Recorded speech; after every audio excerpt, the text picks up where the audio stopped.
जिसके अंदर 500 plus apps जो थी, डिफरेंट एप्स, उसके अंदर एंटरटेनमेंट भी, यूटिलिटी एप्स सारी मौजूद थी। तो पहला ऐप स्टोर एप्पल ने इंट्रोड्यूस करवाया था। और अगर आपके लिए सिर्फ इंफॉर्मेशन दे रहा हूं, अगर हम बात करें कि फर्स्ट जो एप्लीकेशन है वो किसे लॉन्च की थी, तो नोकिया ने 1997 में जो उसकी पहली गेम, उसकी फेमस स्नेक गेम थी, उसको as a fully functional app के तौर पर देखा जाता है।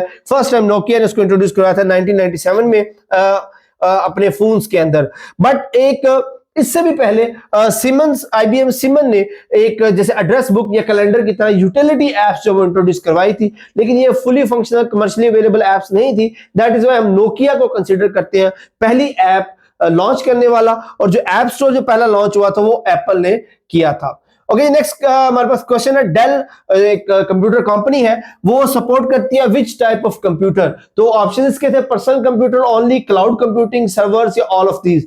तो ऑल ऑफ दीज, क्योंकि डेल जो है वो तमाम तरह के कंप्यूटर जो वो मैन्युफैक्चर करता है, उनकी सपोर्ट प्रोवाइड करता है, तो right option will be all of these. Okay, next है जी, in which year Pakistan IT sector exports reached record 3.8 billion dollars. तो जो फाइनेंशियल ईयर 2024-25 है, इसके दौरान पाकिस्तान की जो IT सेक्टर था उसने रिकॉर्ड अपनी एक्सपोर्ट्स की थी 3.8 बिलियन डॉलर्स की। ओके जी, नेक्स्ट आ जाता है, इन हैमिंग 7 एक सॉफ्टवेयर है, what is used to check which bit need to flip flop for correct sequence. Correct sequence के लिए हैमिंग 7 जो है वो कौन सी टेक्निक इस्तेमाल करता है कि कौन सी बिट जो है उसको चेंज करने की जरूरत है, उसको फ्लिप फ्लॉप करने की जरूरत है। तो सिंड्रोम वो टेक्निक है जिसके अंदर जो पैरिटी चेक्स इस्तेमाल किए जाते हैं, चेक किया जाता है कि कौन सी बिट जो है उसको जरूरत है, उसको फ्लिप फ्लॉप किया जा सके।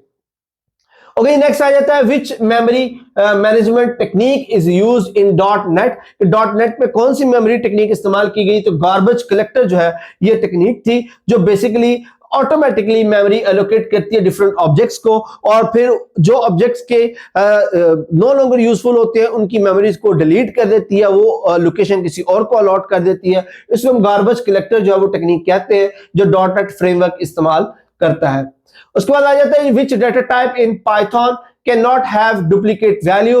तो सेट डेटा टाइप ऐसी है जिसके अंदर कोई डुप्लीकेट वैल्यू नहीं आती। अगर कोई डुप्लीकेट वैल्यू आप एंटर भी कर दे तो वो ऑटोमेटिकली उसको रिमूव कर देगा।